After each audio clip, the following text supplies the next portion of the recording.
Summertime, so most people are thinking about trips, beach or out to the park on Tuesday nights. But your staff team is thinking long-range plan. Yes, yes. Summertime brings long-range plan. This is the 2025 to 2027 long-range plan. This is this council's LRP. What is the long-range plan? It's a little unique to Genetro. For us, it is a combination of strategic planning and financial planning. This allows us to make strategic decisions against the backdrop of financial realities, constraints, opportunities, what have you. We joke that in many years past, we separated strategic planning from financial planning. When we were doing strat planning, we'd come up with all the things we wanted to add, and then we do financial planning and talk about all the things we cut, and then we got the budget time and had to put it all together. But you know what? Why don't we put it all together under one unified plan? It's worked well for us for the past 10 to 15 years. The long-range plan drives annual budgets, as we were just talking about. It drives policy decisions, helps the council make decisions going forward. And on the staff side and the council side, it drives operations, even on a day-to-day basis. So this is a living document that we refer to on an ongoing basis. Long-range plans for us include the following things: our strategic goals, the identification of key trends and issues that are happening or forming now that may affect our long-term future, and then strategies and solutions that are tailored to address the key trends and issues that we've identified. And then, of course, priority action items. This council's work plan, which identifies the things that are important to this council, we want to get done prior to April of 2027, when the next council will be walked into the village. So that's our 2-year work plan, basically.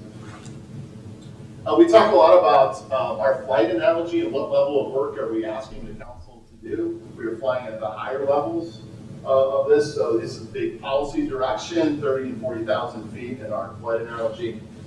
These discussions drive decisions at the 20,000 and 10,000 foot level, including budgets, projects, etc. A little bit of background. We checked in with some all council members before this meeting, and one council member asked us to talk a little bit about our LRP team. You see me up here doing this as a spokesperson. Where is this report and resource guide coming from? Like every other project that your village staff team works on, it's a team approach. It's a collaborative approach, multi-departmental. So we have people in the manager's office, including Jason Mitchnick from our environmental side. The legal department participates, public works, community development. So it's a lot of staff team with a lot of knowledge. The most important members of this team are our finance team. Director Leahy and her team. They are sort of the masterminds behind anything financial on this. The financial analysis, the financial projections, revenue projections, expense projections, working directly with our financial advisors on bond issuances, those kind of things. So you see me up here, like everything else, it is a team effort, and we have the best team we just talked about in our audit proceedings, so the skill level that Robin and her team brings. So unfortunately, not just me up here. There's a lot of work that goes into that. That team has prepared a couple of documents. There we go. So I'll start again. We prepared a couple of documents. One you've seen before is a draft report, long-range plan report number 1. If you've been around for a while, you've seen similar format. But this year, a couple of council members had some suggestions to give us deeper analysis and data that would be helpful in making decisions. So our team created a resource guide. It's just a lot of information about things that are important that may be helpful. So kudos to our staff team who put together the resource guide. And I was remiss, you know what, I forgot, I don't have my notes here. We partnered with the Economic Development Corporation on a lot of things. You'll see information from them. We depend on them. We run a lot of the ideas past them. They do participate in the preparation of these documents. They are valued members of this team. So with that as a background, I want to talk a little bit about the summer schedule. We'll run long-range planning from now June through September. In June, we'll focus on goals, key trends and issues, and strategies and solutions. It'll probably take us a couple of meetings. I don't think we'll get through all of that tonight, so maybe next week as well. In July, we'll focus on governance, how the council interacts with itself, interacts with staff, boards, and commissions. decisions. We know this is a very important set of discussions for this council. We've dedicated a couple of meetings in July for governance. In August, it's the time for council to identify and prioritize the priority action items that are important to this council and create that work plan. So that usually takes a couple of meetings as well. And then in September, we should be in a position to accept or approve this council's long-range plan. And then we immediately go into the budget process, which runs from October to December of each year. That's how it tries to look at that process. Okay. The first thing on the list of components of the LRP is our strategic goals. We have about, I think there's 7, if I counted right, strategic goals. I put them up here on the whiteboard, they're in the report. Most of these have been long-standing goals that have been sort of tweaked in their application and description over time. The last council, I guess the previous 2 councils, added a couple and really took us in sort of a new direction in a couple of areas. So in the report, each of these headings or goals has a description to help better understand what it is, how we would apply it. I won't go through all that tonight, but I do want to highlight that these goals and their descriptions have been updated to better align with our guiding DG suite of plans. The comprehensive plan, which we're just about to wrap up, the environmental sustainability plan, the active transportation plan, and the streetscapes plan. All of those documents and those plans have vision, goals, et cetera. We tried to, and I think we successfully worked in connections to these. A couple weeks ago, we heard Commissioner Chris Gilmar talk about the relationship between the goals and objectives of the active transportation plan, and he tied them right back in there. We did that same sort of exercise in this. So with that, I want to ask the council, turn it over to the mayor for council discussion. Any reactions, comments, questions, or proposed changes to any of those goals? Okay. Thank you. And just starting off, thanks too for that resource guide. That's probably been a long time coming, but it's a long time, a lot of stuff to assemble. And I would encourage anybody watching or here tonight, spend some time on that yourself. Whether you really are interested in the budget or not interested in the budget, or interested in long-range planning or not, that resource guide kind of forms the backbone of a lot of how we end up driving decisions and how we're financed. And there's just a lot there that I think is really worth people spending their time and getting their arms around. There's a lot of, I think I heard or somebody told me kind of stuff, and that's really where it is. That's where the details are. Anyone want to start in on reactions to this? Maybe the introduction and overview part is not where we need to spend our time, but we've got a revised plan, and my first reaction is it's done a pretty good job of getting its arms around guiding DG. Anyone else want to call out any particular things that jumped off the page at them, or? Just a quick observation. One thing I think needs to be emphasized is this practice that we've engaged in for a while now is super important, because not only does it define the direction of this council for the next 2 years, but you'll find that it also sort of drives the budget.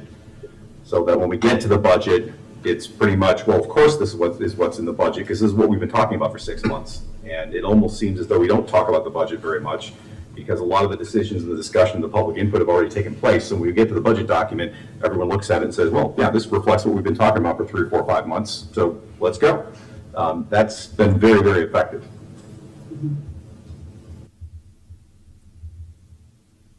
Wow, everybody's just going to nod and smile. We're done. Chris, go ahead. I agree with you.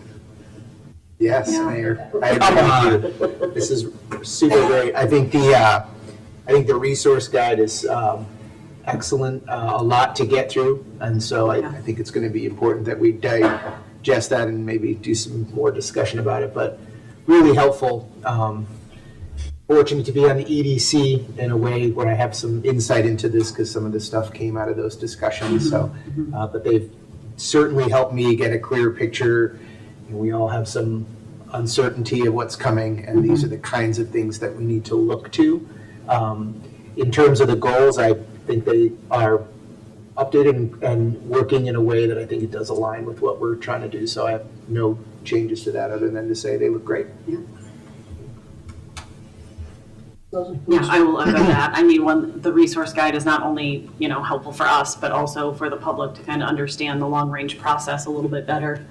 having been up here for 6 years, I feel like it's kind of second nature for me now. But it is, even when I explain it to folks who have been coming to meetings regularly, it's still a bit of an enigma. So I think it's really beneficial for those community members who are coming and really trying to get involved in the process as well.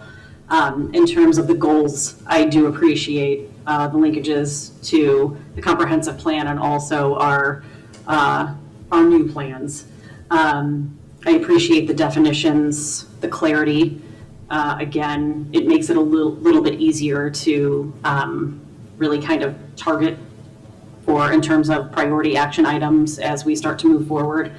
And as we even come up with smaller new business items throughout the years, I know it's something that anytime I've proposed a new business item, I always look towards the goals and see how it best fits in. And so having these definitions and descriptions in here is really critical as well. So I'm happy with the goals and looks great to me. Thank you. Tammy, please. As a new member of council, I found this extremely helpful. Combined with meeting with Dave, Enza, and Mike, this was as clear as could possibly be. I came in here and I looked at the board and everything struck a note. And I also agree that the goals are everything that we've talked about and everything that, I thought was important in being a member of council. So I'm glad to see that things included among that list are a safe and welcoming community, a beautiful community, because I think too often we worry about, water, garbage, all the boring stuff, but we also need to make sure it's just a great place to live. So thank you.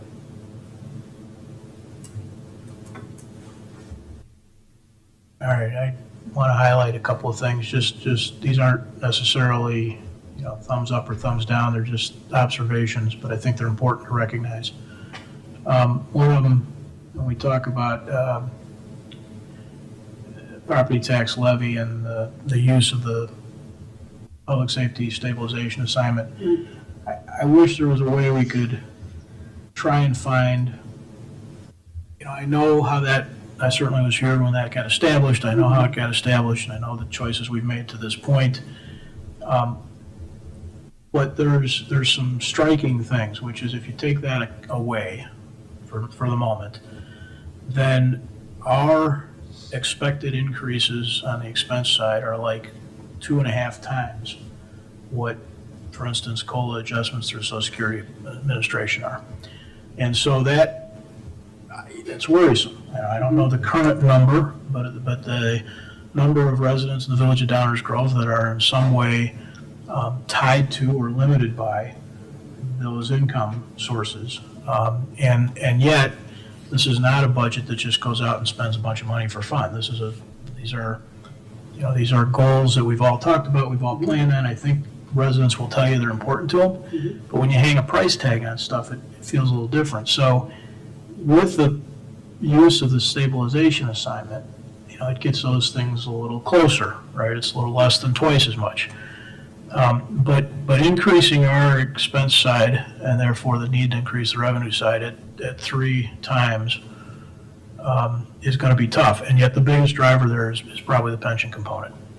And so that's another thing that I think residents should just be aware of. That right now is about 60% of your property taxes are consumed by pensions. That's going to get dramatically higher in the next 10 to 15 years. So as I said, none of this was yay or nay to what's proposed here, just commentary I thought was important for people in the public in particular to hear.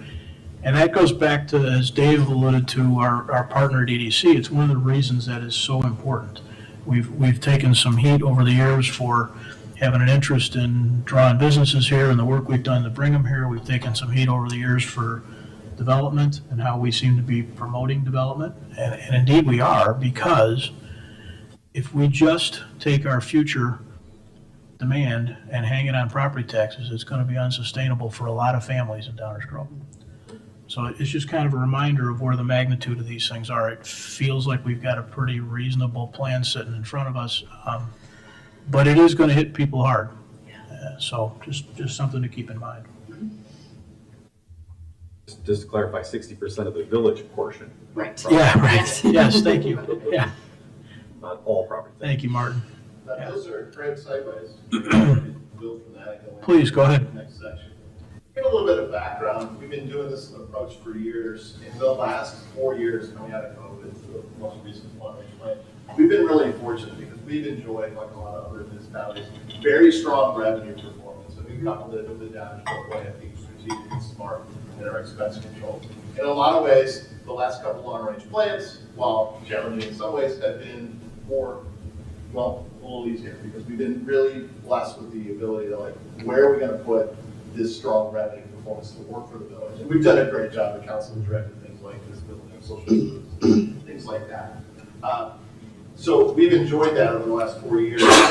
Things have changed. Things have changed dramatically and quickly. And where our staff team finds ourselves as the producers of the draft report is we're dealing with a lot of economic uncertainty. And that affects both our revenues, because about 50% of our revenue performance is derived directly from economic activity in our village. It also is challenging to predict expenses. A lot of our expenses are staff-related personnel. We think those are going to go up. So a lot of years you'll hear me stand up here and say, we feel really great about these projections. We do not feel very certain about these projections. Right? So the approach we're using, you'll see throughout here, is a conservative approach, and it's data-driven. We called on our friends at the EDC to give us some information, spots and trends. We've done our research nationally, what's happening locally. So it's definitely data-driven, but it's conservative. What I mean by that is we have assumed that revenues will remain flat in a little bit. I'll get to that. For a planning period of the next 2 to 3 years, we're going to assume that our revenues are flat. But we made the assumption that our expenses will continue to go up. On the operating side, you'll see in the model 4% a year. And so the capital side, we just heard Director Moody talk about 20% increases in water pumping. So the capital side, even more, right? So, and with that, we also always look to quantify and understand and demonstrate what is the potential impact on taxpayers. It helps the council make responsible decisions that we've been doing for years.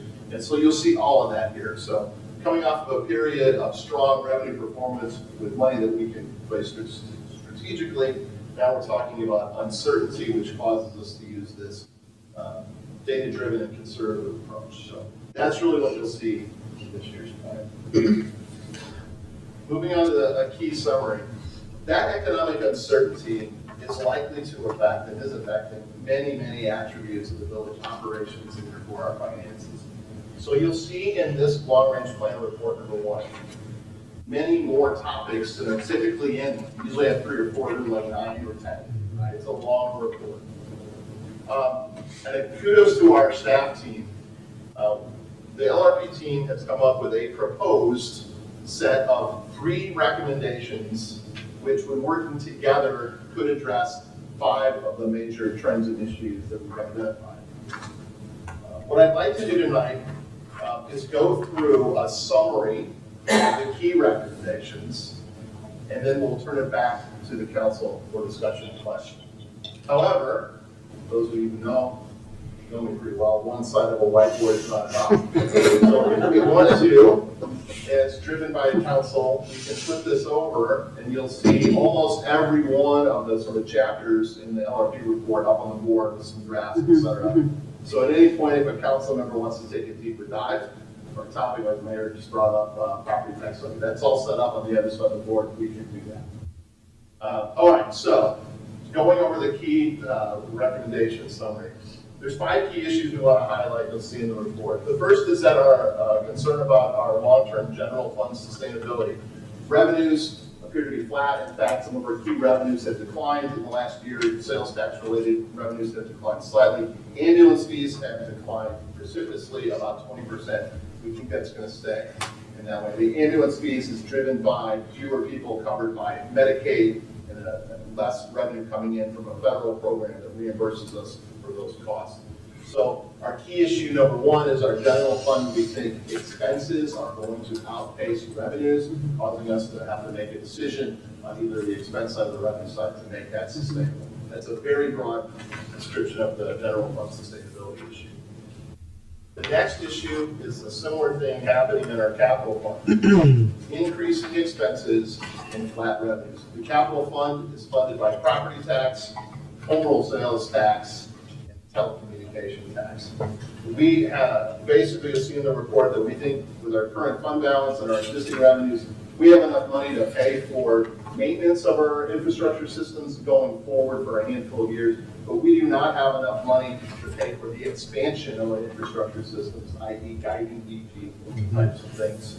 Which leads us right into the next issue, which is funding for guiding DG. The council has spent over a year on those plans, and in the Downers way, they do not sit on shelves, they get implemented. That's what we do. It's imperative that in this long-range plan, we provide a way to actually implement those plans. Those plans, when you take them together, have hundreds of recommendations. Many of them are capital projects. And so we need to come up with a way to fund those projects in a reasonable way that gets those plans going and those projects going. The next key issue we wanted to highlight is the Fairview area implementation. We are actively implementing the recommendations of the 2017 comprehensive plan to revitalize the Fairview area, and now also guiding DG, the area that connects Fairview to the downtown. It's a multifaceted plan, and we need funding to help initiate and to implement those ideas and plans, and we need funding for the guiding DG related projects that could occur inside of the Fairview and connection neighborhoods. And finally, building on the conversation we just had, facility maintenance. We mentioned earlier that we do not have a great understanding of the current condition of our major buildings. That's why we're working with the industry to do that. And more importantly, while we have $1.4 million in the fund balance in our major building fund, we don't really have a permanent, predictable, repetitive funding source to make sure we can maintain those buildings. So that's the fifth issue. Okay, so with those 5 issues, the LRP team is putting on the table for council consideration a series of 3 interrelated recommendations that are designed to address those issues. The first one is to increase our home rule sales tax from its current 1% rate to a proposed 1.25% rate, which would generate about $2.2 million. First of all, what is a home rule sales tax? This is a sales tax enacted locally by the Village of Downers Grove. It is paid by folks who purchased through retail items that do not include titled properties. You don't pay it if you buy a car in Downers Grove. It does not include pharmaceuticals, and it does not include groceries. So retail type items, right? We've had a home rule sales tax for over 20 years, and we've had it first in 2003 or so. So the first idea here is to increase that rate from 1% to 1.25%, generating an additional $2.2 million a year. We, as a practice for many years, have split the revenue from home rule sales tax into 2 different areas. 25% of it goes to the general fund, and 75% of it goes to the capital fund.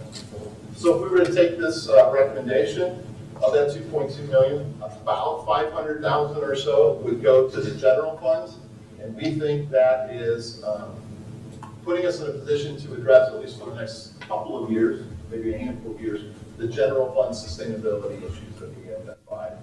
That's the first issue. 75% of that revenue, new revenue, would go to the capital fund, which is about $1.7 million. About $1.7 million. With this idea, we're proposing that $250,000 a year would be placed, would be earmarked for facilities to make sure we can fund those on a cash basis. So $250,000 a year coming into the major buildings fund, the capital funds, to address the facility maintenance issue.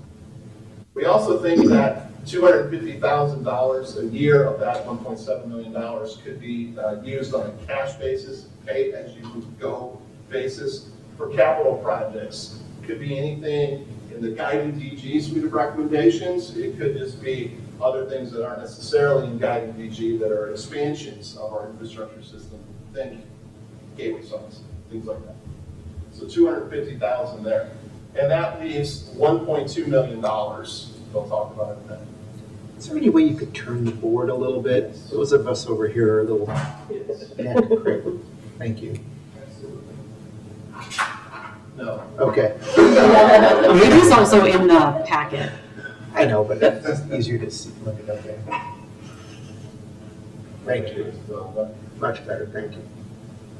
So the first of three was to increase our home rule sales tax from 1.0 to 1.25 and use it accordingly.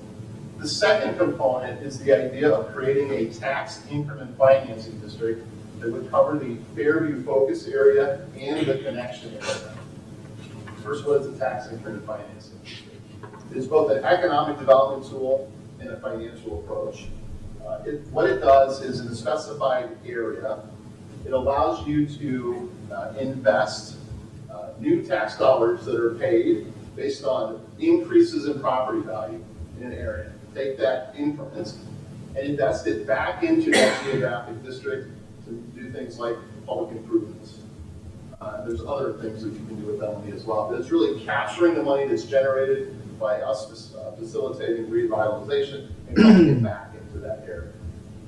So create a TIF district for the Fairview and Connection area, and it will generate in the property tax increase some amount of money. We don't know exactly what that amount is, but we have engaged with our Economic Development Corporation. They are working to get us those numbers right now.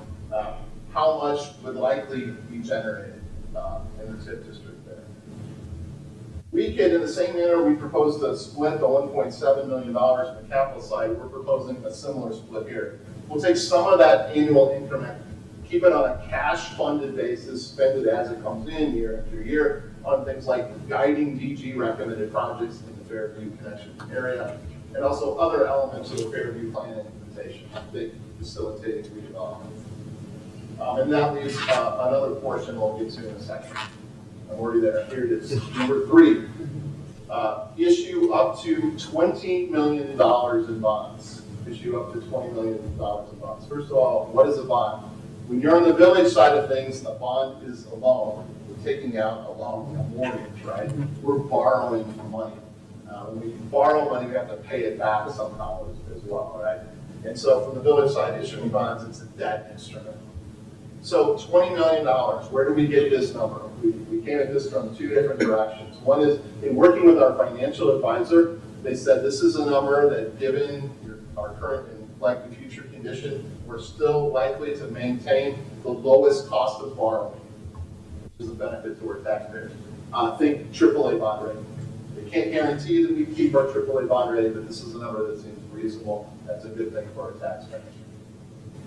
This $20 million, the other way is there's a rule that says you have to spend down the bond proceeds within 3 years. And spending down more than $20 million in a 3-year period of capital projects will give Mr. Vasquez too much of a challenge. There are certain limits to how many projects we can actually get done. So actually $20 million in 3 years is a lot of projects.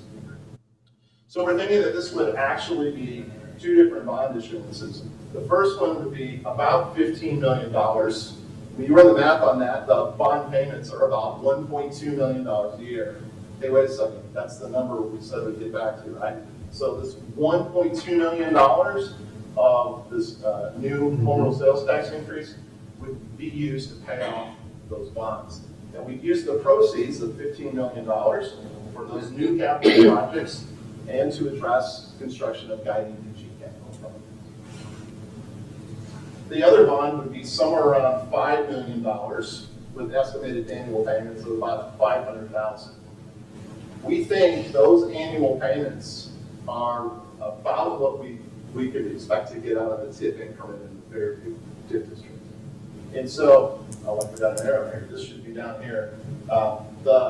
Some of that increment could be used to pay down this $5 million bond. So we have $5 million to make improvements in the newly created TIF district. So guiding DG and other Fairview area economic development. We know that's a lot. If you're thinking, boy, we just asked the council to start to take that on down. Council has been briefed individually a couple weeks ago, and this report has been out for a couple weeks, so we've already had a couple of questions come in. But I'll pause there. That is a lot of information, but that is really the heart of this long-range plan. Okay. Thanks, Dave. Anybody got reactions or comments that they want to share, or questions? Tammy, please. So it sounds like if we do raise the home rule sales tax, that's a for sure amount. Sounds like if we seek the bonds, that's a for sure amount. I'm not getting the same feeling from creating the TIF district.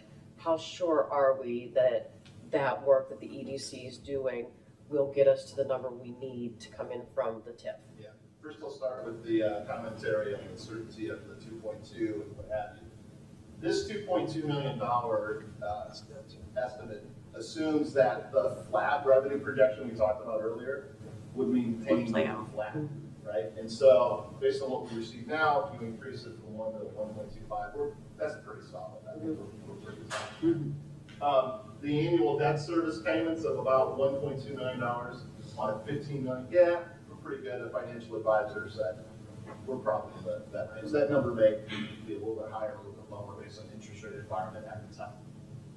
The $500,000 to pay off a $5 million bond created by a TIF district, there's still TBDs in here, but from our experience in previous TIF districts, downtown, Ogden Avenue, and our team has worked in other TIF districts in other towns, we think given the likely redevelopment that may be occurring already, we think the rec league right here at Warren Avenue, the apartments right next to it, and maybe we could facilitate perhaps some sort of redevelopment of a portion of the Fairview parking lot in a shorter time frame, working with Metro perhaps.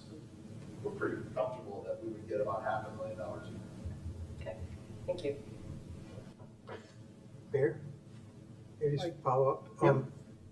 On the TIF question, this village has quite a bit of experience with TIFs, current, past, and it's been very successful, yes. Yeah, so I think that's kind of also something that's Good. backing us up on this, right? In terms of giving us more confidence, Yeah. this is a good approach, If yes. you take the steps necessary to invest in the success of that TIF Correct. district, because the longer you let it sit without action, the less it will likely perform. It's very much like your 401k. The more you invest earlier on, the better performance you'll see over a long time. So just setting up the TIF does nothing. It calls upon this council and future council to take action in order to make things happen within that TIF district to generate that amount or more. And I want to add. And the back to EDC. Commissioner Felton on that conservative approach. We learned a lot, and we learned a lot in the early 2000s, the former downtown TIF. We want to make sure that that's a reasonable number, that we don't overcommit ourselves. We have to pay that back, even if the TIF isn't generated. And so we'd be really conservative, and we would tie that bond issuance to revenues and the increment of projects we can look at now. Here they are, we're going to get this money, so that we're not hoping to get redevelopment and then we're stuck with the water. Go ahead, Mike, keep going. So, there's also an option to possibly jump the HRST to 1.5 instead of 1.0 or 1.25. And by doing so, my understanding is that we forego the $15 million bond issue, correct? Yeah, if you'd like a little bit more detail, especially residents following along with this, if you look in the council questions, we have Right. an explanation of this. This is a little counterintuitive. The part that's easy is if we go to 1.5, that number becomes 4.4, right? And so a couple things happen here. Obviously, the first thing we do is the number per facilities we would keep at 250,000. But the number going into the capital fund would grow up to, I think the number is A little over 3 million. It's about $3 million, right? Give or take. $3 million is enough money that we think we could do a lot of work on these guiding DD projects on a cash basis without having to borrow money. Right. Right? So that's where it's counterintuitive. Your first thought is, oh, we'll borrow more. No, we don't recommend that. We think it's better to just take that $3 million a year and just keep putting it into those guiding DD and capital projects. It would also double this number in the general fund. And if we don't need all of that revenue in any particular year in the general fund, you can transfer, like we have done the last 3 or 4 years, money from the general fund into the capital fund for even more cash basis. So another key point in all this too is that we want to maintain our AAA bond rating so that we're paying the lowest interest rates possible. My understanding is that that we feel pretty good about going to 20 million total and still being there. So we definitely would feel good about it if we didn't take 15 million. Right, right, so, We would and still recommend some smaller bond Right. issues here, but yeah. that's why I said 15 instead of the 20. Yeah, there's a limit to how much we can do every year. So I like the idea of not having to pay interest, because that also frees up more dollars to actually do things. More flexibility. More flexibility doesn't come with the we can do with what we want, within reason. So I'm intrigued by that alternative. Not to say I'm excited about either option is, I don't relish the fact that people would have to be paying more. But we've got a lot we want to get done. And my hope would be that this is an investment that spurs more development, more economic growth. And hopefully there's a way that we can capture that as we go forward as well. I'm just, some more fundamental conversations that we'll have, but, thinking about how the tax levy approach, how we've done it in the past, and how that matches up with EAV increases is something that, a conversation I might want to have as well. Dave, on the idea of a 15 million bond issuance, what do we think I mean, you said 3 years, so that's 5 million a year. You have to do it in 3 years. I think there's some exceptions, but basically 3 years. But, So if you went to 1.5, that total is 4.4, and you're gonna take some of it in general fund, you're gonna take some of it into capital fund, so you're down to, what, at that point, 3? Just over 3-ish? So $3 million a year instead of 5. Yeah. Then continue. But then continuing, right? Yeah. I still have this nagging feeling about just the cost to residents. I kind of, my gut reaction is to go to 1.5 and adjust those splits a little bit and make that number that we spent on those guiding DG capital things more like 2.5. And there's no magic between 2.5. It is, I don't pick the number, but the idea that we would, as I mentioned earlier, that I wish there was a way we could somehow intentionally fund that smoothing, this would have the same effect. Oh, okay, so Mhm. you're talking Right. about using the. Yeah, it'd have a similar effect. You could delegate it from a fund standpoint or not, or just take it out of the general fund, but you could use it for that same effect. Right. It may be beneficial for me to put this board for 1 second and walk Sure, through yeah. that one issue real quick. Yeah, one thing I want to just make sure that, particularly for my new colleagues, this is the kind of conversation we're having right now. It Right. is all over the map, and somebody will say something, it'll trigger something Yep. in your head, and then we'll be down a rabbit trail. But that's what we do now on purpose, Mhm. as Martin described. We're going to do all this work for 6 months, and we get to budget time, it'll be boring and quick. Mhm. So don't worry about asking stuff and taking us down paths. Mhm. While they're setting it up, remind me what is excluded from the home rule sales tax? I think you said medicine, groceries. Cars. Car sales. Titled, So that would, And the title. hardest things hit would be eating dinner out. No. no, No. Beverage. food and beverage, So- different tax. It's just retail. Retail. The home sales tax is It was also retail. collected on Yeah, vendors out. yeah. It is. Yeah. So mostly be retail and It's mostly retail, okay. It's a tax that not just residents pay, but anybody who shops. in anybody who Downers shops Grove in Downers. Pays. Similar to the The grocery issue, tax. Similar to the grocery tax, similar to grocery tax. Right. the issue that some of the council members are starting to talk about is the property tax levy and public safety pension contributions. First of all, a little bit of background. The village levies a total dollar amount, not a specific rate.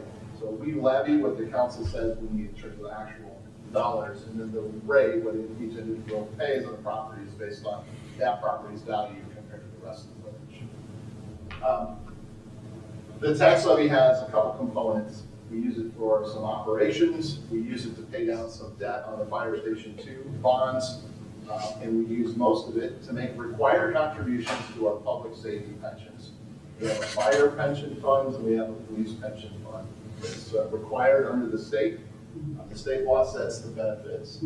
We are very pleased to provide those benefits to our valued teammates in the public safety sector. The challenges we've had have nothing to do with the folks who provide those valued services. The problem and the challenge we have is the finances behind the way the system is structured. Here's what's going on. The village has to make a certain amount of required contribution to each of those funds based on an actuarial study pursuant to state law. Back in 2018, those required contributions were $6.5 million. This year, they're $10.7 million, give or take. We are projected that by 2040, we'll go up to over $20 million, and this is what I was talking about earlier. These are just based on projections and models. We already know the number for next year, and it's higher than we had planned in the last couple of years. There's been some changes in the actuarial models and assumptions that are used to calculate that annual requirement. So we know that we'll be looking at nearly $800,000 increase, which is higher than we had planned. We have been planning for increases. We created a stabilization fund, which is the fancy word for we're saving up money from other resources and using it to smooth the impact on taxpayers. We've updated that table. The original table that we were working with showed annual increases on the total levy, total for the village, of somewhere between 3.5 up to 3.6. With the changes in the actuarial model starting next year, those numbers jump to 4.25%. So significant a dollar increase. There's an item in the resource guide that explains the typical impacts on that impact on the typical property. So with that as a background, that may help the council further the discussion you were having about should we be using some home rule sales tax in addition to tax levies to continue stabilization or make payments from another source. I generally like the sort of intent of the plan. It's just a matter of how much revenue from where, in my mind. I mean, the Fairview Avenue TIF stuff, that's effectively an investment in EAV growth and commercial activity growth. I'm still kind of in an undecided position on how much revenue to pick up on the front end and thereby where to get it. Good thing you don't have to decide that tonight. I know, right? Exactly. I don't want to decide it real quick. Fair.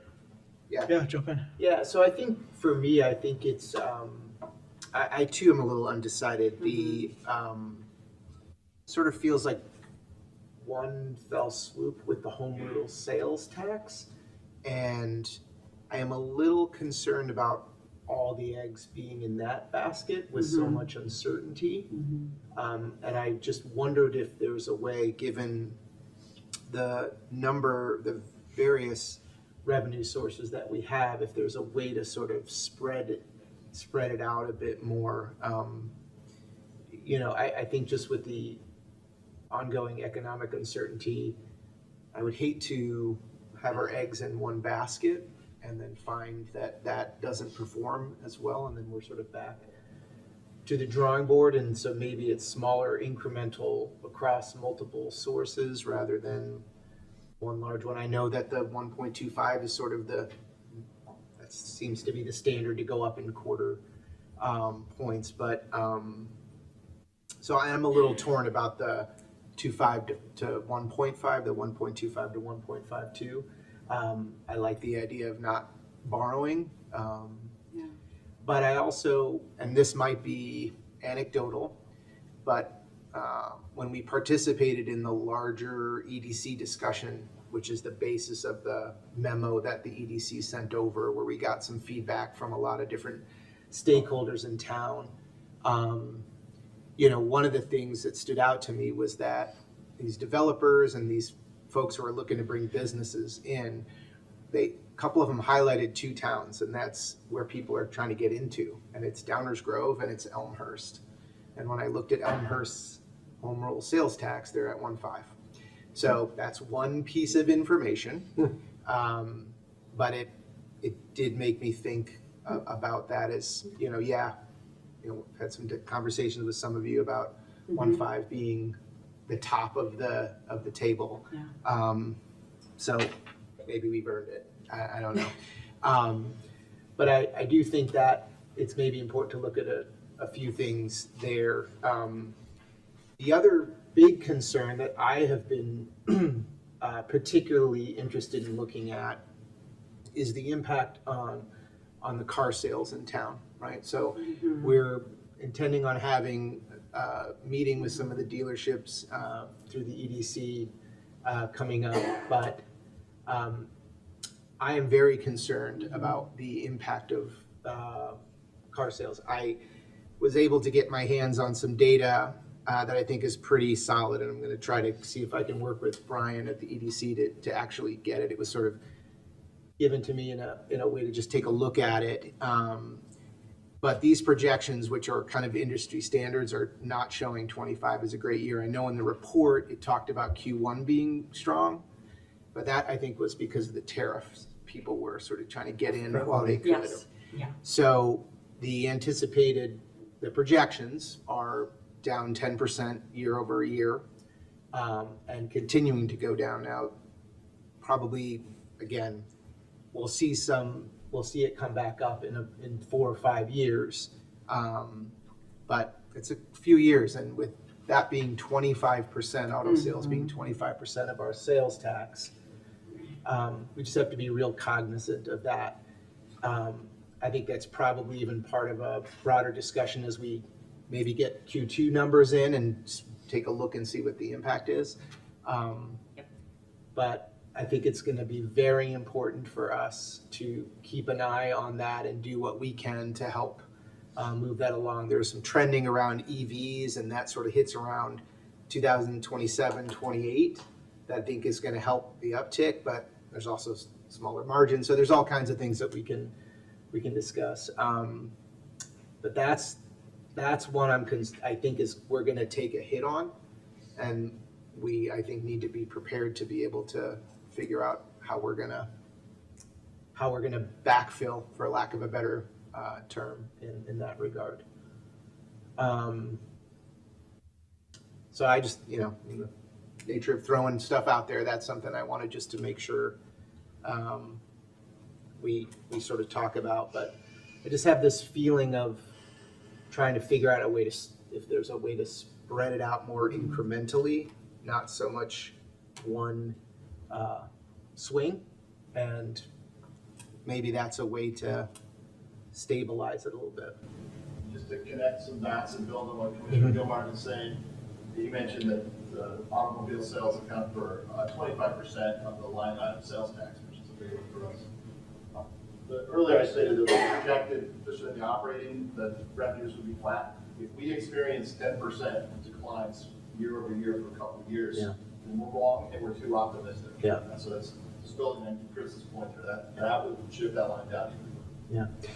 The other point unless we want to talk auto, but the other point I had. Go ahead, finish. I just want to make sure I clarify your point. Sure. Are you suggesting that we look at other revenue sources and adjusting those so that increases are spread out over other revenue streams? Correct. So that we get some kind of an analysis, what that would look like and what the impact would be? Because I think that's a fair request to look at that analysis. Yeah. Because the other side of that is what do we anticipate the impact would be? Because we clearly asked the question here, what would the impact be of a quarter, maybe a 0.5% increase on sales tax? I think we would want to know what's the impact on those other things, because sometimes, I don't know, it's why the request for the analysis is a good one. You have the opposite effect by increasing the tax, because now you just have lower use and you end up defeating your purpose. But I think it's a fair request to see that information in those predictions. Yeah, I appreciate that. Yeah, I think that's exactly what I would want to take a look at. Too. I think the other piece is the food and beverage, right? So that's something that went up in 21. I think up 21, 1.5. We're sort of seeing that curve flatten as well and actually dip a bit in terms of restaurant revenue. So really interesting information I think we saw in terms of where we're seeing uptick and downtick, but I think that's another one where we have to just keep an eye on. That certainly is, it was on sort of an upward trajectory and has really leveled off and maybe even coming down a bit. So those are two big buckets that I'm most concerned about, or at least feel like we need to make sure we have eyes wide open on. Leslie? Yeah, I had a lot of similar concerns. I know that there was supposed to be that meeting that was scheduled with some of our car sales folks in Lake May, and it had to be canceled. And I know of those car sales, I think in the report it said about two-thirds of those are foreign cars. So that means the tariffs are definitely hitting particularly hard in Downers Grove. So I do have a lot of concerns about that revenue. Do we have any idea, and is there any way to project kind of the typical hit of the consumer in Downers Grove of what it would look like for a 1.25 versus a 1.5? Like, do we have any, like from the Economic Development Corporation, of kind of like an annual, spend per capita, you know what I mean? Again, I know, obviously if we raise it 0.25, right, it's 25 cents per $100, or, if we raise it by 0.50, it's 50 cents per $100. Of course, we know that, but do we kind of have an idea of kind of on average how much people spend when they're kind of having a trip out in Downers Grove? That might help contextualize it for people too, so that, I know when we have these conversations, it is always really useful for the public to contextualize what it would actually look like in any given year. I think that would help us have that conversation with at least residents. But I do agree with Commissioner Gilmartin that I would like to see other potential revenue streams. I do have concerns of putting all of our eggs in the basket of sales tax. If people are going to be a little bit more hesitant with their spending, we might not at that even 1.5% level get what we are hoping to get from it. And so we might have to be a little bit more creative with how we might want to fund this. But originally, I wasn't completely interested in that 1.5%. But as we start to discuss this, I'm warming up to the idea a little bit. One question, I was the one who actually asked the question about the ambulance fees, because as somebody who now works kind of in that field, it is very likely that some pretty extensive Medicaid cuts are going to be going through. And so I would rather be on the more conservative end with regard to the GEMT program cuts. And so I was just kind of curious, how big of a contingency do we have for some of these in terms of how conservative are we?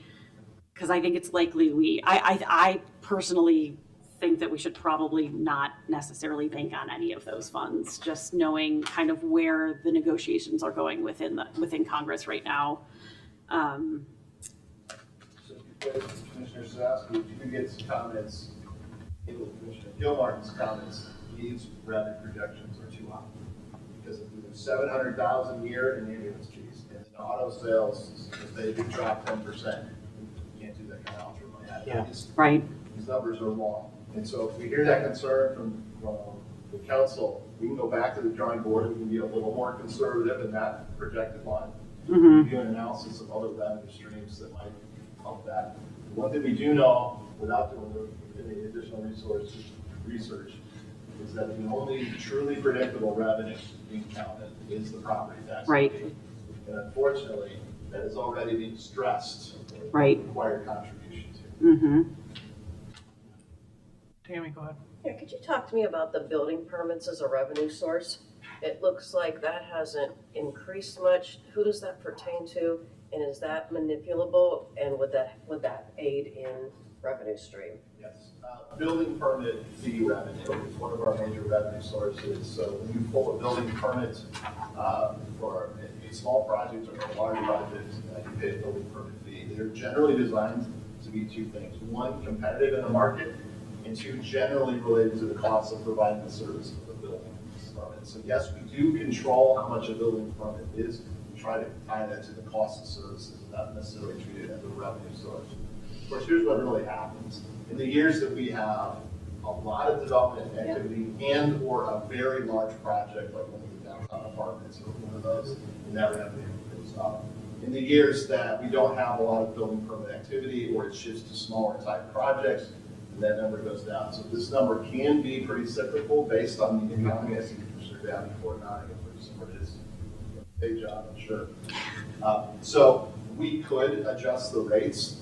I think if we're looking for building permit revenue to be part of this package of solution of revenues to do this, I think what we've learned over the years is in the times when sales tax is going down and food and beverage tax is going down, usually it means that the building permit revenue is also going down. So even if we crank up that rate a little bit, I don't necessarily think we want to make a dent in the broader economic issues. Sure. The one thing that strikes me is the more I consider the commentary from my colleagues, the less interested I am in jumping onto a loan requirement, a loan service requirement, because the higher HRST is not quite as much revenue and certainly has risk. Yeah. But it also is sort of, you could choose not to do stuff. Yeah. You still got to make your debt payments. Yeah. Are there others that share the mayor's concern on that? I think we've heard. Yeah, I do. Yeah, it's primarily one of the reasons I brought it up. Right. Yes. Okay, Yes. Got it. I would be more interested in raising our home rule sales tax to 50 cents per $100 than I would be to potentially taking out debt service. Our ability to issue bonds doesn't go away either. Correct. Like, right, I mean, it's something that Right. could be revisited next year, year after, that If sort the of. economy improves. Mhm. And something you said struck me. You said we're pretty much guaranteed to maintain our AAA rating. You didn't say we are guaranteed. Never Well, you guarantee. never guarantee it. Because one of the rating factors is the strength of your local Yeah. economy. So if the local economy hits a downturn, then that's an effect. And this is why, because half of our revenues are based on local. Nothing's a guarantee. I will tell you that if those things happen, they probably happen at least regionally and probably nationally. So our relative position wouldn't change. But it is possible that a lot of the AAA folks who have these type of revenue sources, usually the strength would be negatively affected those times. Yeah, I think that our, kind of our, as we prioritize this, for me, I like to minimize initially anyhow, the impact on our property taxpayers as much as possible. And spread this burden out amongst, others. And so that's kind of where I'm going with this. However, in our resource guide, right, there's a number of existing revenue sources that are listed. And I had a question about the local gasoline tax. Is the language here correct in that the village currently has a 0.175 cents a gallon? Or is it actually a fraction of a cent? Because that's how it's. When I don't know the answer, I look very quickly to the baker, so we'll see if we'll put Mike in the spot. If we can't get the answer right now, we'll go back and get it for you. Okay, Our because current That rate was is seven. 0.15 is our current rate. it says 0.175 cents a gallon. An No, our- increase too. An increase to, our current one is 0.15. Okay, so, okay, got it. What I was questioning was, is it a fraction of a cent like that? And if it is, Yeah. I mean, gee, it seems like we could up it to a penny in it. Very sensitive. It is. People do drive to other towns for 1 cent. Yeah, they will. It's extremely sensitive. It is. Got it, just I'm just not saying you're wrong, I'm just saying Yeah. that throwing it out there. We will double check that. Throwing it out there, and it is something that's more visible, right? So I get that. Yeah. What else do we have in here? Actually, I had a number. Sorry to interrupt, Go ahead. But you just said something that I thought I saw under Councilmember Ted Nunn. Commissioner Davenport mentioned minimizing the property tax burden as a general strategy, not to build a strategy on property tax in terms of an least for next order, of, like, Yeah. an initial approach, right? Like, Yeah. first I want to start with that and then work our way towards that if that's what it has to be. Mhm. It's kind of that was my thought. Let me Yeah. add to that though, Mike. Yeah. I'm not disagreeing with you, but that page 5 of the resource guide is kind of what I was referencing a little earlier. Yep. We can't just say, well, we'll leave property taxes flat, but we'll get a bunch of extra money from stormwater, right? Because these are the Yep. three things that everybody's gonna have to pay. Mm-hmm. And what we've sort of tried to do historically is get increases from the things that are discretionary, you know, and try and not drive people out. One of the things that Chris and I heard at that EDC meeting was a couple of comments about the attractiveness of our community. And therefore it was one of, I don't know, Chris, what was the word? Sure bet. There was a word that a couple of builders used, that our community compared to many others felt very stable. And that's a pretty valuable thing, particularly when we talk about things like Fairview and trying to get people to be interested in Fairview. So there's a, I'm gonna probably get flamed for this, but the affordability of our housing is related to these things too. It may not feel very affordable, but run all these things up and it's gonna feel a lot less affordable. Right. So that weighs in there, I think, a little bit too. Well, so if I can get back to, I brought up the gasoline tax, in the idea of spreading things out. It seems to me that, some diving into all these different permits were just mentioned. I would want to make sure that we're taking advantage, everything else we can, and spread it out as much as possible to minimize what we need to do in terms of a bond issuance or home rule sales tax increase. There's, I wonder, like,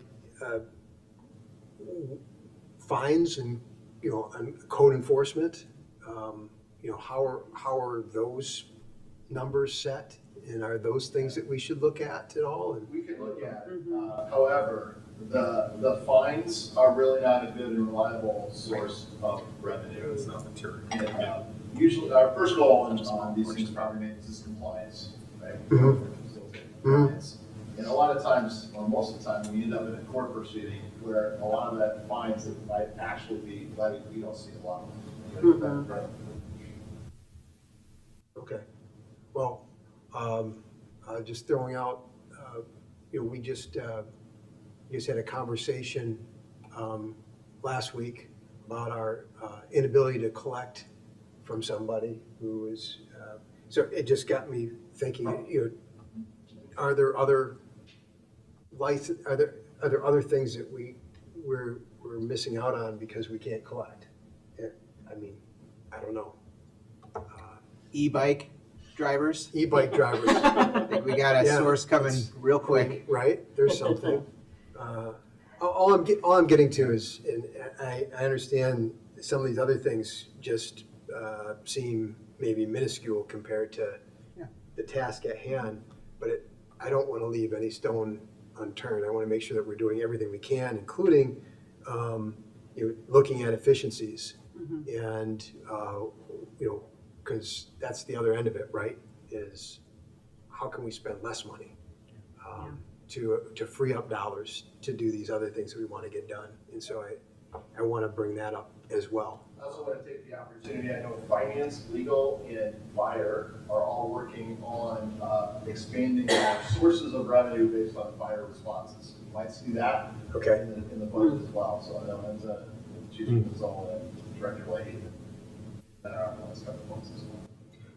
I'll feel a lot better about this in the end, whatever it is we decide to do, if I know that we've done everything we can and this is the best place. And that, this is what we've arrived at. I know that that's the process. That's the trip we're on right now, right? Is to get there together. But we need to, there's no simple solution here. So I'm really kind of playing on some of your comments, Chris, about the idea of spreading this out as much as we can. And I would just say, while I agree property tax is something I'm not super interested in, I don't want to discount that as one of the levers we pull. I just think, I was trying to think of it in the way, because we've been kind of thinking about how these revenue sources that are potentially driven from folks who come from out of town, food, beverage, just home, grocery, that kind of thing. But there are certainly things that pay for things that are in town. And I just wonder if there is some correlation to, if we have to go to property tax at some point, how do we correlate that with something that is like concrete here? I know it's all operations of what we're doing, but maybe capital projects, but I don't take that off the table in this incremental sort of. I agree, Yeah. and I mean, I brought up the idea that I want to make sure that we're, through our tax levy, that we're capturing future growth in terms of EAV. I don't know that we're doing that right Yeah. now to the extent that we could, Right. based on our past practice. And so that's on the table for me as well. And certainly, part of the idea here, when we talk about Fairview focus area, but I mean, just throughout town in general, we want to do projects that are going to drive economic growth, that are going to actually increase population, spread the burden out amongst more people.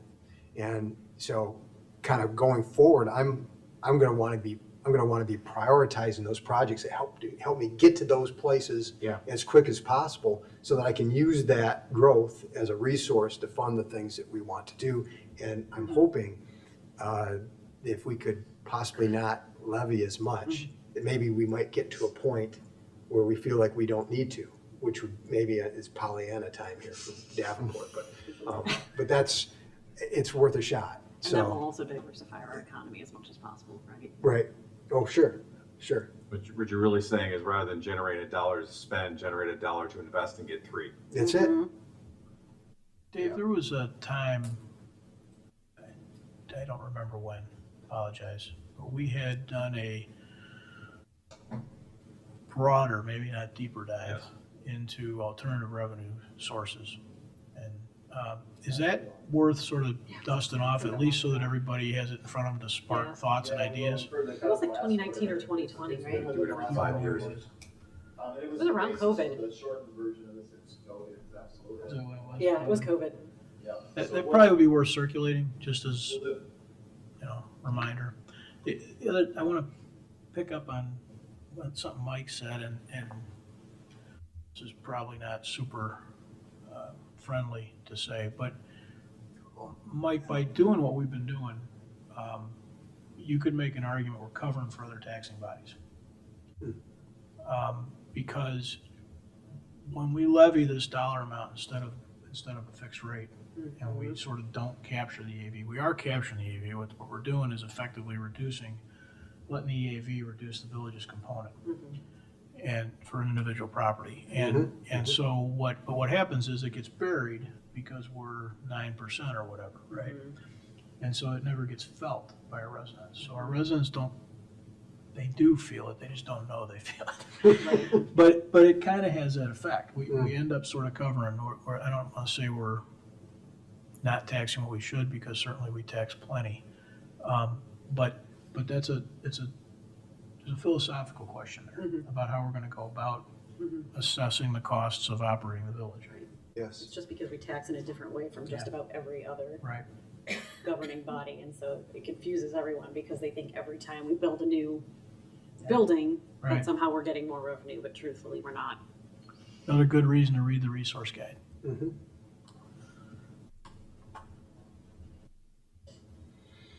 Anyone else got some thoughts or reactions to this, or they want to just add to the discussion for next time? Chris? I mean, I think the healthcare costs is something that is another thing, huge increase over last year. And I do want to point out with that, as we do see, again, as somebody who kind of does this in my day job, as if we do kind of see some of the cuts in Medicare and Medicaid, a lot of times insurance rates kind of go by some of those costs as well. So there's a chance if some of those things get cut, we might even see some concerns and some price increases there, because there will be providers trying to make up their dollar amount and trying to make up their funds because they're getting paid less Sure. by Medicare and Medicaid. And so they're gonna be trying to cover their operating costs by those who have private insurance. So that is just something to keep in mind in terms of, we might wanna be watching those markets as well. Right. And I think my question there is, because we are self-insured, is this increase the result of the downside of being self-insured? In other words, Wondering that too. if we, and I'm not questioning any decision to do this, but I just am curious, is there a, are we more open to volatility being a self-insured? Absolutely. Yeah, We protect against that with self-insured, like a higher level of insurance. Stop loss. Right. Stop loss. stop loss, okay. But yes, in general, that's the downside. So the stop loss wasn't as high as that, Right. as that chart went up.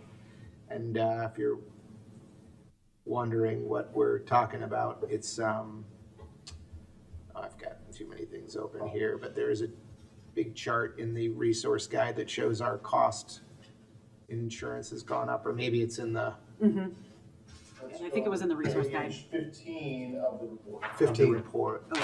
Right. Yeah.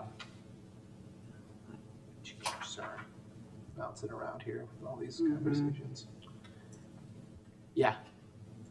I mean, I think that says a lot. Right, because it's not just I don't know necessarily what- claims. I don't know what, It is unfortunately an increase in claims that we've Claims, experienced. sure. A high increase in claims for the last couple of years, that actually, they are the mid-level claims that actually don't hit the stop loss. Right. So Right, those so that's are- the 10 to 75 that you Exactly. mentioned in the Those are report, ones yeah. that we unfortunately for the last couple of years have seen quite an increase.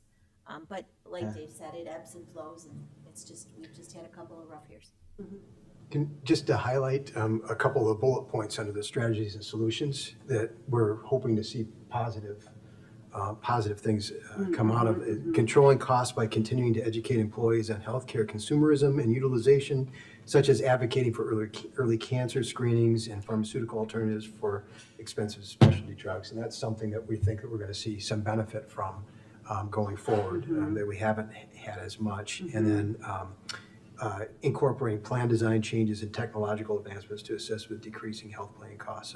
So hard to quantify what we're expecting there, but we are expecting something good to come from this. So a little good Yeah. news with just, To be candid, I'm not sure that that's gonna, it'll have an impact. I'm not sure it's gonna have the impact I where agree.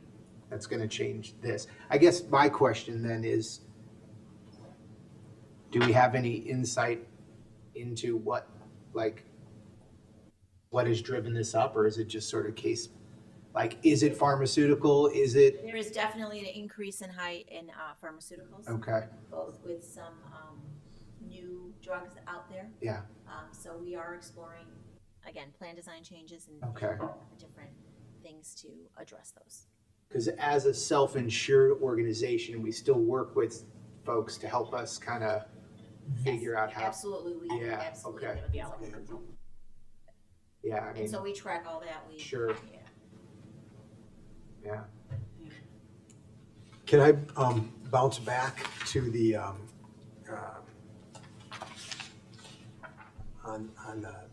the home rule sales tax.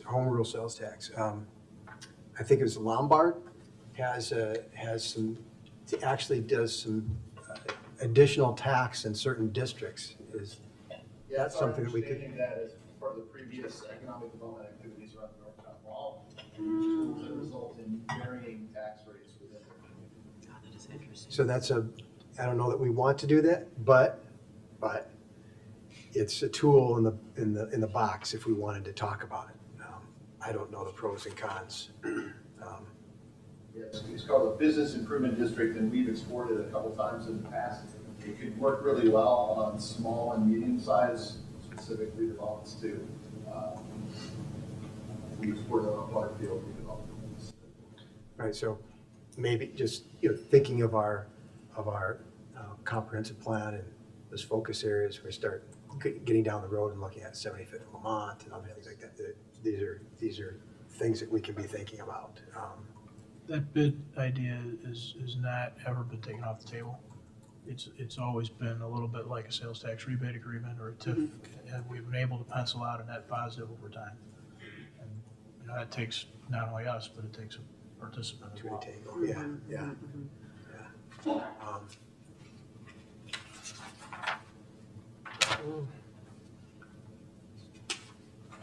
I want to add the facility comment here too.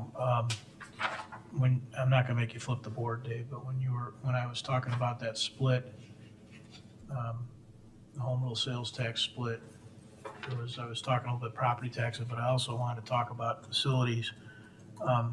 Even without the facility assessment, don't spin it, Dave, it's okay. It's not that, well, might want to make comments on this side, but,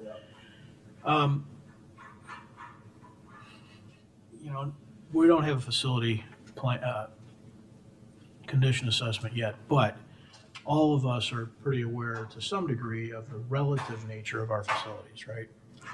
And we're also pretty aware of the volume of work, whether it's police activity, fire activity, or public work demands, right? Those are all things that are increasing, and two things happen. The actual demand increases, plus the expectation of the quality level continues to increase. And so I'm a little concerned that, one of the things that made this building not doable, but one of the big components of this building was the accumulation of funds over some period of time from a variety of sources. Some of it was, confiscated type stuff. There was a variety of sources, but $250,000 is obviously better than zero.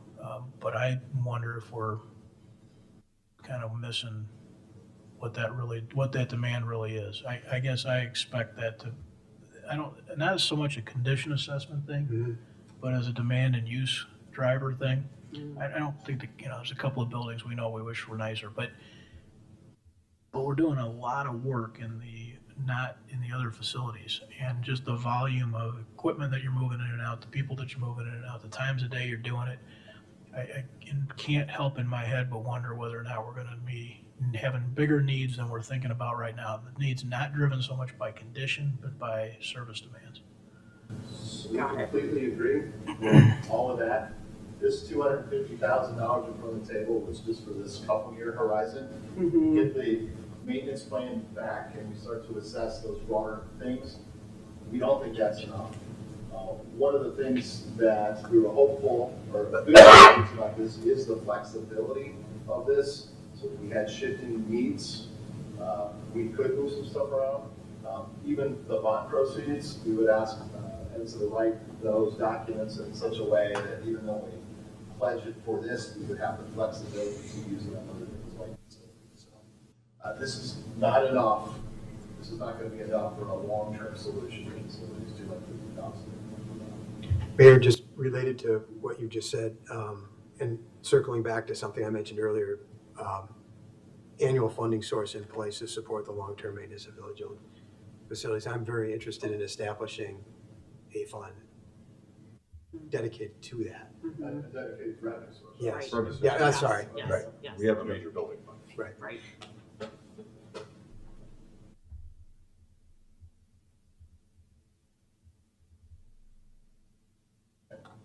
Building utility?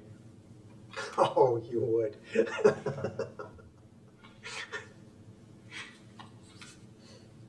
Go ahead. I just don't want to forget to ask, going back to the automobile sales, can we maybe take a look at May or April and May and maybe get that out to us, just Yeah. maybe year over year, and then Absolutely. thank you. Or I don't know how quickly would get June. Yeah, 3-month lag, so we get numbers and September, October. So how do we get Q1 for this year? I don't think we should have Q1 of this June now, so that we get March numbers. March. So it was just March you're reporting on? January, February, March, you got in June, I think so. 3-month Yeah, lag. 3-month lag. So, Okay. You get them quarterly? Or can you do a monthly? I think we get them monthly with a 3-month lag. Okay. Okay. But Whatever we can get. Whatever we get. Yeah, We're yeah. just gonna add it to this Yeah, resource yeah, guide. yeah. The council. Great. Yeah, thank you.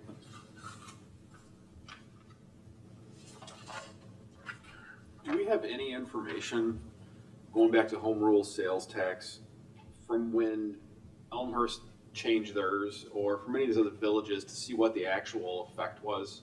Because when we're talking about all these funding Yeah. sources, I just feel like home rule sales tax is the one that's gonna be felt the least by everyone that's sitting in this room and everyone watching. Yeah, it's a small amount. And I can't imagine us having that conversation versus the real estate tax bills and increasing that revenue Right. source is having any kind of a similar effect. Especially if, knowing that we've already had levies with District 99 and 58, and people have already felt those. I mean, I'd be curious to know what these other municipalities felt when they went up. Yeah, a couple things on that. One is the idea that there's some amount of choice in purchasing and things that are taxed by home rule sales tax, some.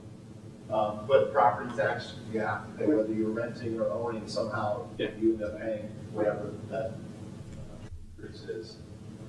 In terms of elasticity of, the increase in the rate drive down economic activity, retail activity, our preliminary research on this is no, and these increments have not swayed purchasing decisions. There's been changes in sales tax rates go up and down in the last 15, 20 years. It doesn't look like they've been enough to create some sort of price elasticity in retail activity. There are limits to that, I'm sure, but the highest one out there right now on the home sales tax side is 1.5. So,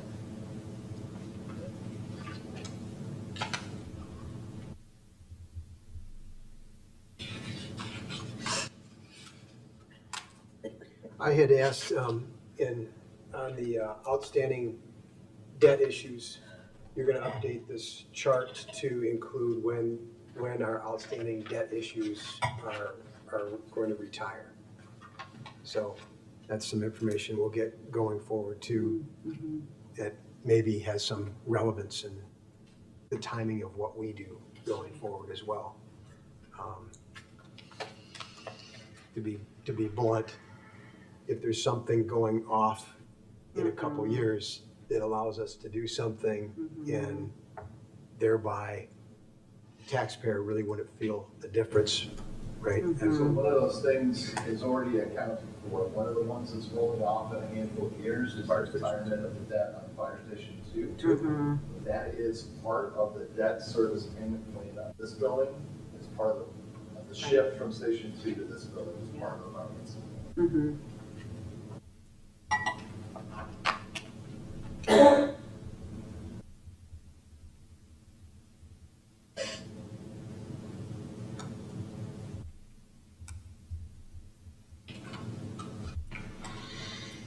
Anything else?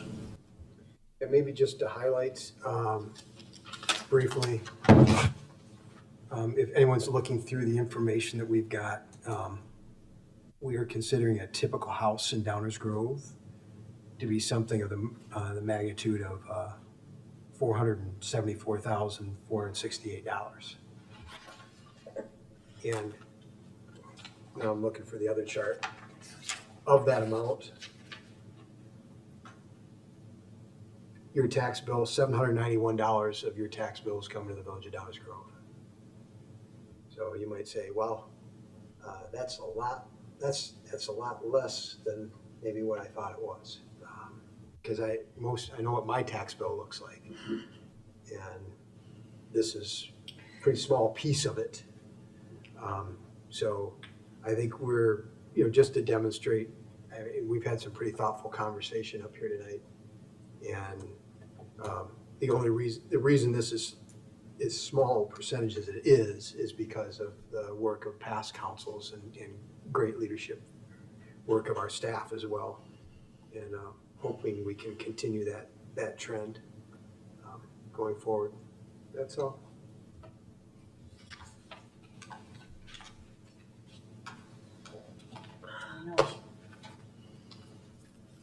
You got anything else for us, Dave? There's some homework to do, alternative revenue analysis, some follow-up to questions that were asked tonight, and some updating of the resource guide to see how quickly we can turn that around. I do think we'll be back next week with some sort of. When you do the alternative, you're gonna do this anyway, but I'll just say it. When you do the alternative revenue analysis, having those comparators in from our, other communities is always helpful to put it in context. Thank you. Separate from this, but related, we had, this is all leading up to us establishing some priority action items. And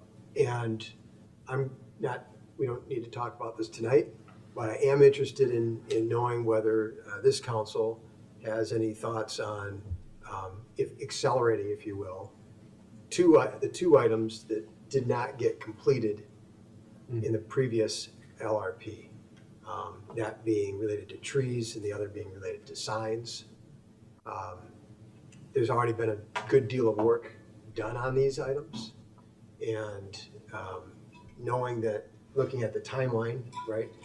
Not that staff doesn't already have things to do, but it seems like we could keep some momentum going forward if maybe there was some agreement in terms of moving these things along. I say that, I'm interested in the discussion about it. So I'm not advocating for it, to be clear.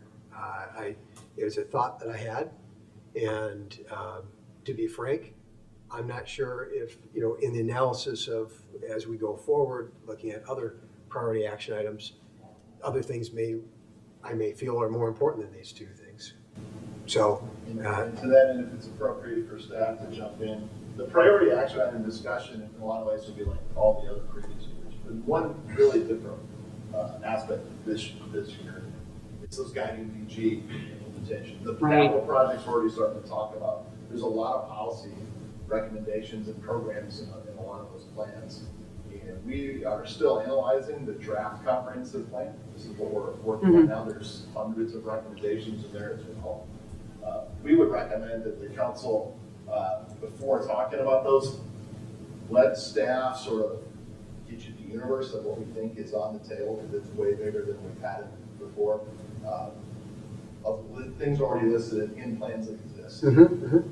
So that's something that we're up for that discussion. We're preparing for it, but it's going to look quite a bit different than the previous years. Yeah, I would just say to Mike's point, let's at least put them on make sure those get included on the list, so we can just make a decision. One could be a potential funding source. We're gonna tax the trees, Leslie. Money does grow on trees. No, if folks don't want to plant a tree, they could potentially Ah, go into a fund You cut one down, you for environmental Love it. sustainability. very good. I love it. All right, let's see if we got any comments from the audience. Okay, what you just heard obviously is a lot and woven one subject into another, but if anybody's got any comments they'd like us to consider as we go forward, come on and let us know what you're thinking.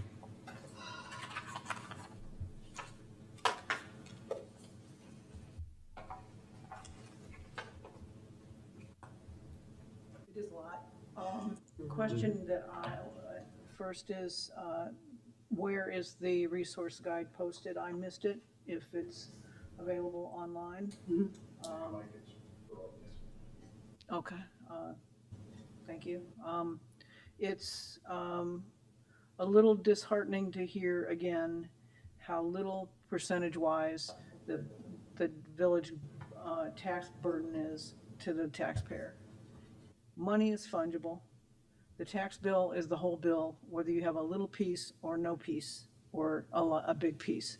So the idea that you're only $791 out of a huge tax bill is irrelevant when the taxes are going up. So please keep that in mind. We don't want to pay more for anything, whether it goes to the schools who have taken a big cut now, or the village.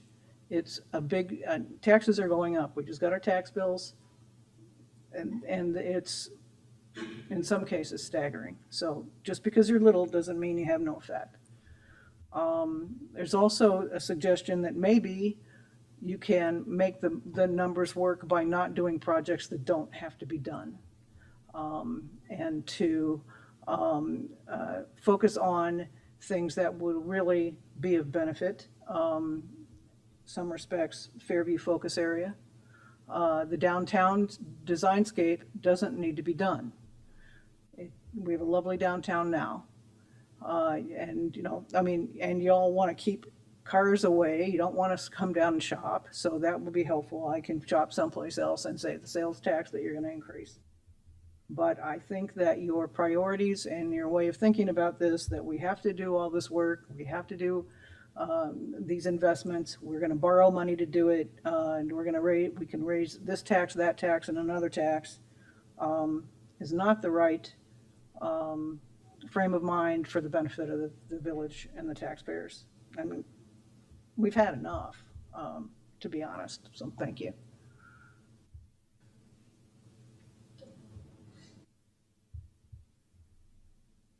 What else? Okay, well, thankfully, we have a good team working on options and a good crew up here digging into the details. So we'll make some progress, I'm sure, in the next few weeks.